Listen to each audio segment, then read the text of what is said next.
দ্বীপে আছি যেখানে শুধু সাপেদের রাজত্ব, কিন্তু আমি এর থেকেও ভয়ঙ্কর জায়গায় যাব, যেমন বরফে ঢাকা একটা খাড়া পাহাড়ে উঠবো। আমি পড়ে যাবো, আমাকে নামাও নামাও। এমন একটা রাস্তায় গাড়ি চালাবো যেখানে প্রচুর মানুষ মারা গেছে। আমরা মৃত্যু থেকে আর 7 ইঞ্চি দূরে আছি। ভয়ঙ্কর শার্কদের সাথে কেজ ছাড়াই সুইমিং করব এবং আরো অনেক কিছু। আর শুরু করব এই কেজ থেকে একটা আফ্রিকান সাফারির মাঝখানে, যেখানে অনেক সিংহ, চিতা, হিপো এবং আরো অনেক প্রজাতি যেগুলো আমাদেরকে মেরে দিতে পারে। আমরা এটা কেন করছি? কারণ আমরা পৃথিবীর সব থেকে ভয়ানক 5টা জায়গায় যাব। আমি একটা সিংহ দেখতে পেয়েছি।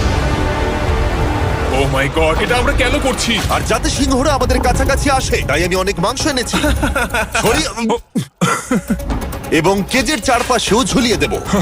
ভাই আমরা বেঁচে ফিরবো তো? কিন্তু আসলে যে কারণে এই জায়গাটা বেশি ভয়ঙ্কর সেটা হলো সূর্য ডুবে যাবার পরে আমরা দেখতে পাই না, কিন্তু ওরা দেখতে পায়।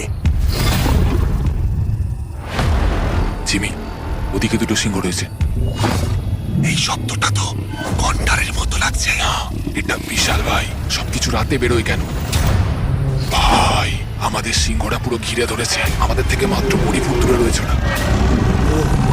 সিংহগুলো আমাদের চারপাশে ঘুরেই যাচ্ছিল। আমরা হয়তো এই ভিডিওটা করতে গিয়ে মারাই যাবো। আর এটা তো সবে শুরু, কারণ এই ভিডিওতে পরের জায়গাগুলো আগের জায়গার থেকে আরো অনেক বেশি ভয়ানক হতে চলেছে। শেষে থাকবে এমন একটা দ্বীপ যেটা সম্পূর্ণ বিষাক্ত সাপে ভরা। আর এবার আমরা আইস ক্লাইম করব একটা বিশাল ভয়ানক ঠান্ডায় জমে যাওয়া জলপ্রপাত। এখান থেকে ফিরে আসার কোনো উপায় নেই। এই দুটোর মধ্যে যে কোনো একটা পথ দিয়ে এই বিশাল খাড়া পাহাড়ে উঠতে হবে এই ব্লেডেড বুটস আর এই আইস পিক্সের সাহায্যে। আমার জীবনে করা এটা সবথেকে ভয়ানক জিনিস। আমার জন্য প্রার্থনা করো। জিমি, তুমি চাও আমরা এই পাহাড়টা চড়ে ওপরে উঠি? হ্যাঁ, এটা অসম্ভব। সত্যি কথা বলতে আমার মনেই হচ্ছিল না এটা আমরা করতে পারবো। তারপর নোলানের সাথে যা হলো তাতে আমরা আরো বেশি ভয় পেয়ে গেলাম। আমি পারবো না বন্ধুরা, একটু দাঁড়াও। আমি বেরিয়ে যাচ্ছি, আমি পারবো তুমি না। হাল ছাড়তে পারো না। না, আমি পারবো না। আমার বিশ্বাসই হচ্ছে না নোলান এটা করবে। সত্যি ভাবিনি। নোলান কুইট করলো। আমরা কিন্তু প্রায় ওপরের দিকে রয়েছি। তোমরা এখন হাফ অব্দি এসেছো। ও জিমি, নিচের দিকে দেখো না। ও মাই গড। যত উঠছি তত খাড়া হচ্ছে। আমার পা, আমি গ্রিপ পাচ্ছি না। ও ও ও ও। আরে তুমি পড়ে যাচ্ছিলে? ও মাই গড, আমি টপটা দেখতে পাচ্ছি জিমি। এটা আমার করা সব থেকে ভয়ানক জিনিস। আহ! এটা আমি পারবোই। আমাকে ওপরে উঠতেই হবে। দেখাও এটা কতটা খাড়া। প্রায় এসেই গেছি, হাল ছাড়লে হবে না। আর 10% বাকি। আমি এখন কাঁদতেও পারছি না। যদিও এসব করা আমার একেবারেই উচিত নয়, তুমি প্রায় এসেই গেছো জিমি। তবু আমি কোনো মতে এই জলপ্রপাতের উপরে উঠতে পারলাম। আমরা পেরেছি ভাই। আমরা পেরেছি। আহ, কিন্তু আমার মনে হয় নোলান একদম ঠিক করেছে। কিন্তু এবার আমরা দেখবো নোলান লিস্টের 3rd প্লেসে গিয়ে কি করে, যেটা অবস্থিত বলিভিয়ায়। সেখানকার ডেথ রোডে আমরা ড্রাইভ করব। আর এখন আমরা রয়েছি পৃথিবীর সব থেকে বিপজ্জনক রাস্তায়। এই জায়গাটা যে কোনো স্কাই স্ক্রিপারের থেকে অনেক বড়। আমি বুঝতে পারছি না আমরা কেন এখানে এলাম। মিথ্যে বলছি না, এই রাস্তায় অনেকজন মারা যাওয়ার কারণে এই রাস্তাটা 1 যুগ আগেই বন্ধ করে দেওয়া হয়েছিল। এই রাস্তায় গড়ে প্রতি বছর 300 জন মারা যেত। কিন্তু আমাদের কাছে গভর্নমেন্ট পারমিশন রয়েছে, তাই আমরা এই রাস্তা দিয়ে যেতে পারি। পারমিশন না পেলে খুব ভালো হতো। চিন্তা করো না, কিচ্ছু হবে না, না। আমার তো চিন্তা হচ্ছে। এবার বুঝতে পারছি কেন ডেথ রোড বলে। কিন্তু তুমি এমন চালাচ্ছ জানো এটা খুব সাধারণ রোড। দেখো তোমার জীবন আমার হাতে রয়েছে, তাই তুমি এরকম না, বলো তোমার না। জীবন আমার হাতে রয়েছে। দেখো স্টিয়ারিংটা মনে হচ্ছে কেঁপে উঠলো। চেয়ারের দিকে হাত সরিও না। আমরা এখন মৃত্যু থেকে মাত্র 7 ইঞ্চি দূরে আছি। আমরা খাদের খুব কাছে রয়েছি। সাবধানে সাবধানে সাবধানে। বলছো নাকি? ও মাই ফ্ল্যাশ করছে? গড, আমার লাইফ ফ্ল্যাশ করছে, ফ্ল্যাশ করেই যাচ্ছে আচ্ছা, বারবার। আর যদি তোমরা ভাবো এটাই সব থেকে বিপজ্জনক, তাহলে বলে রাখি আমাদের রাস্তায় আরো 3টে বিপজ্জনক স্পট বাকি আছে। রাস্তা আস্তে আস্তে আরো সরু হয়ে যাচ্ছে। এই জায়গাটা কিন্তু খুব সাবধানে চালিও। Oh my God! দেখো ওই জায়গাটার টায়ার কিন্তু মাটিতে থাকবে না, দেখতে পাচ্ছো? হ্যাঁ, সেটা আমি দেখতে পাচ্ছি। ও মাই গড, দেখো খাদটা Oh, কতটা দাঁড়াও। গভীর। নোলান, তুমি কি একটু গাইড করতে পারবে? অবশ্যই গাড়ি থেকে নামতে পারলে খুবই খুশি হব। ও দেখো পড়ে যেও না ভাই। এটা কি? একবার দেখো খাতটা কতটা গভীর। সত্যি অনেক গভীর। এখান থেকে একটা ওয়াটার হ্যাঁ, এখান থেকে আমাকে বার করো। ঠিক আছে। এটা তো পাগলামো ভাই। আমাদের গাড়িটা খাদের একেবারে কিনারায়। গাড়ির চাকা এই গভীর খাদের একদম পাশ দিয়ে যাচ্ছে। এটা পাগলামো। সাবধানে, এই জায়গাটা ঢালু রয়েছে আর খুব স্লিপও আছে। এগিয়ে এসো। নোলান, তুমি একেবারেই ডিরেকশন দিতে পারো না। আসলে আমি এখন চেষ্টা করছি গাড়ি থেকে বাইরে থাকার। অত ভালো ডিরেকশন আমি দিতে পারি না। তুমি ভিতরে ঢুকে পড়ো, কিচ্ছু পারছো না তুমি। ঠিক আছে। তাড়াতাড়ি বসো, এবার আমি স্পিড তুলবো। নোলান, তুমি কি জানো এই রাইডে কি করলে বেশি মজা হবে? কি? আমাদের brand new festival screamy peanut butter cup খেলে। ও, আমি ভাবলাম তুমি বলবে গাড়ি আসতে চালালে। না, ও মাই ফগ গড। অনেকটাই বেড়ে যাচ্ছে, সামনে ঠিকঠাক দেখা যাচ্ছে না। রাস্তার বেশ কিছু অংশ একেবারেই সাধারণ, কিন্তু বলিভিয়াতে ওয়েদার খুব তাড়াতাড়ি চেঞ্জ হবার কারণে হঠাৎ প্রচুর কুয়াশা মৃত্যুদূত হিসেবে সামনে চলে আসে। আরে দাঁড়াও দাঁড়াও দাঁড়াও দাঁড়াও দাঁড়াও দাঁড়াও, আমরা ধারে চলে এসেছি। আমি ভালো করেছি তো? না, আর একটু হলে কিন্তু আমরা পড়ে যেতাম। খাদের খুব কাছে আছি। ঠিক আছে, তাহলে এদিক দিয়ে বের করি। ঠিক আছে। একটু দূর দিয়ে চলো। হ্যাঁ, আরে, ঠিক আছে। ওটা কিসের আওয়াজ হচ্ছে? আমরা অনেক কাছ দিয়ে যাচ্ছি। আমি ভাবলাম সবকিছু একসাথে মিক্স করি আর বের করি আমাদের নিজেদের ফেস্টিভ্যালস কাপ। এই কাপের সব থেকে ভালো জিনিস হলো আমরা পিনাট বাটার জার থেকে সরাসরি বের করে ইউজ করি। দেখো কতটা জ্যাম আছে, এটা দারুণ খেতে। এছাড়াও এর মধ্যে আমরা ফেস্টিভ্যালস চকলেট দিয়েছি। তোমরা হয়তো জানো না, ফেস্টিভ্যালস এর কৃষকদের আমরা যথেষ্ট পারিশ্রমিক দিই। আমরা ফেয়ার ট্রেড সার্টিফাইড বিন ব্যবহার করি। আমরা একেবারেই শিশু শ্রমিক সমর্থন করি না। ও মাই গড, এই তিনটে জিনিসই কোনো আমেরিকান চকলেট কোম্পানি করে না। নোলান, হ্যাঁ, এক যুগ তো কেটে গেছে, দেখে নাও ব্রিজটা ঠিকঠাক আছে কিনা। ঠিক আছে। আমি শিওর হতে চাই যে এটা ভেঙে পড়বে কিনা, কারণ আমি মরতে চাই না। নোলান, ব্রিজটা পরীক্ষা করো, সব ঠিক আছে? হ্যাঁ, ঠিক আছে। বিগ চকলেট তাদের কৃষকদের মজুরি কম দেয় আর শিশুদের দিয়ে কাজ করায়। শুধুমাত্র পশ্চিম আফ্রিকাতেই লক্ষ লক্ষ শিশু শ্রমিক রয়েছে যারা কোকো ফার্মে কাজ করে। তাই তোমাদের এটা খাওয়া উচিত শুধুমাত্র স্বাদে দারুণ বলেই নয়, বরং চকলেট ইন্ডাস্ট্রিকে একটা বার্তা দেওয়ার জন্য। তোমাদের কৃষকদের যথেষ্ট পারিশ্রমিক দাও আর শিশু শ্রমিক প্রতিকার করো। এটা তো পাগলামো ভাই। আমরা ডেথ রোড সার্ভাইভ করলাম। এখন অবধি আমরা সার্ভাইভ করেছি, কিন্তু পরের বোনাস প্লেসে কার্ল আর নোলান শার্কে ঘেরা সমুদ্রের একেবারে মাঝখানে যাবে। আর কিছু কারণবশত জলে কেজের মধ্যে থাকবো না। হ্যাঁ, ইউজুয়ালি আমরা এটাই ব্যবহার করি, কিন্তু এবারে আর করব না। এখানকার শার্কগুলো অতর্কিতে আক্রমণের জন্য বিখ্যাত, আর এটাই এই জায়গাটাকে ইউএস এর সব থেকে বিপজ্জনক করে তুলেছে। বিশ্বাসই হচ্ছে না আমরা এটা করতে চলেছি।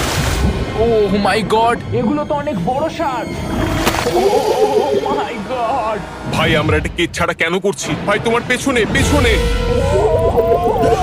ও মাই গড, এটা অনেক বড়। নোলান, এক্ষুনি ভাই, নামো। আমার ইচ্ছা করছে না, নামো। আমি যেতে চাই না। সত্যি আমি মরতে চাই না ভাই, মরতে চাই না। ও মাই গড, এটা তো অনেক বড়।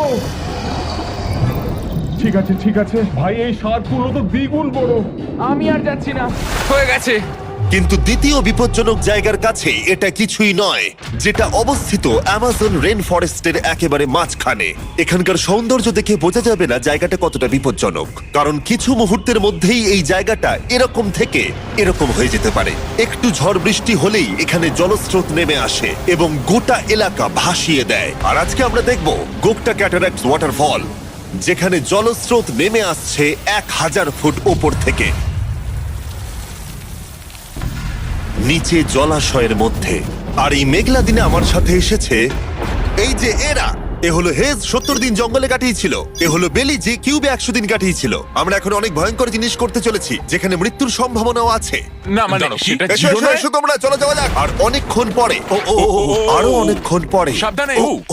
সব থেকে পিচ্ছিল জায়গায় ট্রেক করা, বিশাল খাড়া জায়গায় যাওয়া যেখানে এখনো মানুষের পা পড়েনি। বেঁচে গেছি। আমরা শেষ পর্যন্ত গন্তব্যে এসে পৌঁছলাম। এটা একটা ওয়াটারফল, দেখতে পাচ্ছ তোমরা? মানে একবার যদি স্লিপ খেয়ে দারুণ পড়ো লাগছে। তাহলে তোমরা শেষ। আর গাইডের সাহায্যে আমরা নদীটা সুরক্ষিতভাবে পার করলাম। এই দেখো, উই! আর তারপরে আমরা কিছু দড়ি সংগ্রহ করলাম, যাতে আমরা ওয়াটারফলের নিচ অব্দি দেখতে পারি। নিচ দেখতে পাচ্ছ? ওয়াও, এটা দারুণ লাগছে। হা! কিন্তু যেমনটা আমি আগে বলেছি, এই জায়গাটা দেখতে যতটা সুন্দর, এক মুহূর্তের ব্যবধানে এটা প্রচন্ড ভয়ঙ্কর হয়ে উঠতে পারে। এখন বিশাল পরিমাণে ঝড় বৃষ্টি শুরু হয়ে গেল। এই জন্যই এটাকে পৃথিবীর সব থেকে ডেঞ্জারাস প্লেস বলা হয়। এই ওয়াটারফলটা এখন আস্তে আস্তে অনেকটা ছড়িয়ে যাবে, অনেকটা জল বেড়ে যাবে, সবকিছু ভাসিয়ে দেবে। এখানে এখন জল অনেক বেড়ে যাবে আর আমাদের বেরোতে হবে। আমরা কি রোপগুলো ব্যবহার করে ওয়াটারফলের পাশ দিয়ে নিচে নামবো? না, একদমই নয়, এটা খুবই বাজে আইডিয়া জিম। আমরা এখন জঙ্গলের মাঝে ফেসে গেছি, এটা তো বাজে ব্যাপার। কত রিস্ক আছে। জিমির দিক দিয়ে কিন্তু কাদা আসছে, অনেক কাদা। আর যে কোনো মুহূর্তে এখানে বাজও পড়তে পারি। আর সত্যি আমি চাই না তুমি মরে যাও। তাই আমাদের ইউটিউব ভিডিও এমার্জেন্সি অপারেশনে বদলে গেল। একটাই উপায় আমরা বেরোতে পারবো, একই পিচ্ছিল এবং খাড়া পথ দিয়ে আমাদের ফিরতে হবে। আর কিছুক্ষণ বৃষ্টি হলে এই জলস্রোত সবকিছু ভাসিয়ে দেবে। তোমরা দেখতে পাচ্ছ জলের পরিমাণ অনেকটা বেড়ে গেছে, আমাদের রাস্তাও ব্লক হয়ে গেছে। আমাদের এই দড়ির সাহায্যে বেরোতে হবে, অনেকটা সময় লাগছে। তোমাদের মনে আছে যখন আমি এই নদীটা পার করছিলাম আর হাসছিলাম? উই! এখন আর একদম হাসি পাচ্ছে না। আমার সত্যি খুব ভয় করছে যদি আমি পড়ে যাই। এই যে সেই ওয়াটারফল, যেখানে আমি তলিয়ে যাব। জলের স্রোত দেখো, মানে দেখো, আমি মজা করছি না। এই দড়িটা ধরো আর নিজেকে ঠেলে ওপরের দিকে ওঠো। আমাকে মরতে দিও না। আর অনেকক্ষণ পরে জল আর কাদার বন্যায় ট্রেকিং করে আমরা এই পাহাড় থেকে প্রাণে বেঁচে ফিরলাম। এখন আমরা পৃথিবীর সব থেকে মারাত্মক জায়গায় যেতে চলেছি। আমাদের লিস্টে পৃথিবীর ভয়ঙ্করতম জায়গার মধ্যে 1 নম্বর। আর এই ভিডিওটা সব থেকে ভালোভাবে শেষ করার জন্য আমরা এসেছি পৃথিবীর সব থেকে বিপজ্জনক আইল্যান্ডে। কেন এমন আইল্যান্ডে যাচ্ছি যেখানে কিলিং মেশিন ভর্তি? মনে হয় আমরা মরবো। Bye bye. এখন থেকে অফিসিয়ালি আমরা কাল অবধি আছি। এটা সত্যি, আমরা পৃথিবীর সব থেকে বিপজ্জনক আইল্যান্ডে সারা রাত কাটাবো। আর আমাদের প্রতি পদক্ষেপে থাকবে অজস্র সাপ। শুধুমাত্র স্পেশালাইজড পোশাক আমাদের বাঁচাবে এই সমস্ত ভয়াবহ বিষধর সাপের হাত থেকে। যে কোনো জায়গায় সাপ থাকতে পারে, তাই না? হ্যাঁ, জিমি, কি হবে যদি কোনো সাপ আমাদেরকে কামড়ে দেয়? বেসিক্যালি যেই বিষ তোমাদের রক্তে এসে মিশবে, তোমাদের স্কিনের কালার চেঞ্জ হয়ে যাবে আর 1 ঘন্টার মধ্যে তোমরা মারা যাবে। এটা খুবই ভয়ের বিষয় যে আমি যে কোনো সেকেন্ডে মরে যেতে পারি। এটা পাগলামো ভাই। গোটা আইল্যান্ডটা কিলিং মেশিন দিয়ে ভর্তি। এটা কিন্তু দারুণ ব্যাপার।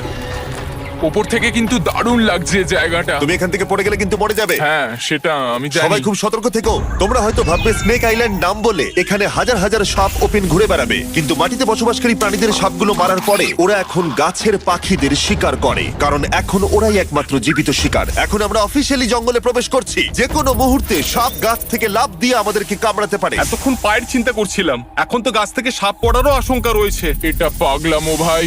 ও ও ও, এখানে একটা আছে, আমার মুখের সামনে ছিল। এই সমস্ত সাপেদের ধরে বিজ্ঞানীরা তাদের বিষ বের করবে, আর সেটা দিয়ে তারা অ্যান্টিভেনাম তৈরি করবে। তারা ওটা বিষধর। হ্যাঁ তার মানে ওটা আমায় কামড়ালে আমি মরে যাব। হ্যাঁ, ভালো করে কিন্তু ধরে রাখবে। এটা একটা বাচ্চা। ও না না, এ তো হারিয়ে গেল। তুমি এটাকে ফেলে দিলে।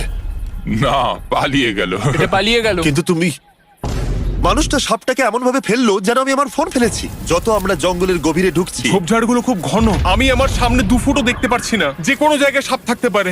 আরো বেশি সাপ দেখতে পাচ্ছি। এখানে একটা ও, ও, ও। আর ওখানে একটা। এবার কিন্তু ছাড়বে না, ঠিক আছে? ঠিক আছে। তাড়াতাড়ি ভিতরে ঢুকিয়ে দাও। এই সাপের বিষ কতজন মানুষের জীবন বাঁচাতে পারে? প্রায় 1000 জনের। ও, এটা তো অসাধারণ। সারা বিশ্বের যত অ্যান্টিভেনম পাওয়া যায় তার 90% ব্রাজিল থেকেই পাওয়া যায়। তার মানে হলো যতগুলো সাপ আমরা ধরবো তত হাজার মানুষের জীবন বাঁচবে। জিমি, ওখানে আরেকটা সাপ রয়েছে।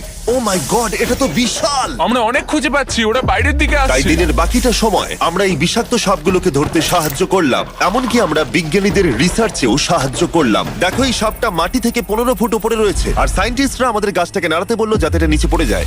এই গাছগুলোর নিচে আমি কখনোই ক্যাম্পিং করব না। ও তো একটুও নড়ছে না। অনেকগুলো জীবন বাঁচাতে হলে আমাদের অ্যান্টিভেনম দরকার। অন্ধকার ঘন হয়ে এলে আমরা সার্ভাইভ করার দিকে মন দিলাম। এবার ক্যাম্পিং এর সময়। ক্যাম্প সেটআপ হয়ে গেল, যদিও আমি সত্যিই জানি না এই ক্যাম্পগুলো স্নেক প্রুফ কিনা। আমরা এখন ঘুমোবো সাপেদের মাঝে। একটু ভয় লাগছে। এখন আমরা ঘুমোবো আর আশা করব আমাদের টেন্টে কোনো সাপ ঢুকে পড়বে না। খুবই ভয় লাগছে। আমি বাড়িতে গিয়ে শান্তিতে ঘুমোতে চাই। তাই আমাদের মনে একটাই চিন্তা ঘুরপাক খাচ্ছিল, যত তাড়াতাড়ি সম্ভব এখান থেকে বেরোতে হবে। আমি শুধু বাড়ি যেতে চাই। একটা বিশাল আইস মাউন্টেনে ওঠা থেকে শুরু করে এমন রাস্তায় ড্রাইভ করা যেখান থেকে 1000 ফুট নিচে পড়ে যাওয়ার সম্ভাবনা আছে, শার্কে ঘেরা সমুদ্রের মাঝে সাঁতার কাটা কোনো কেদ ছাড়াই, এবং সবার শেষে আমরা স্নেক আইল্যান্ড সার্ভাইভ করেছি।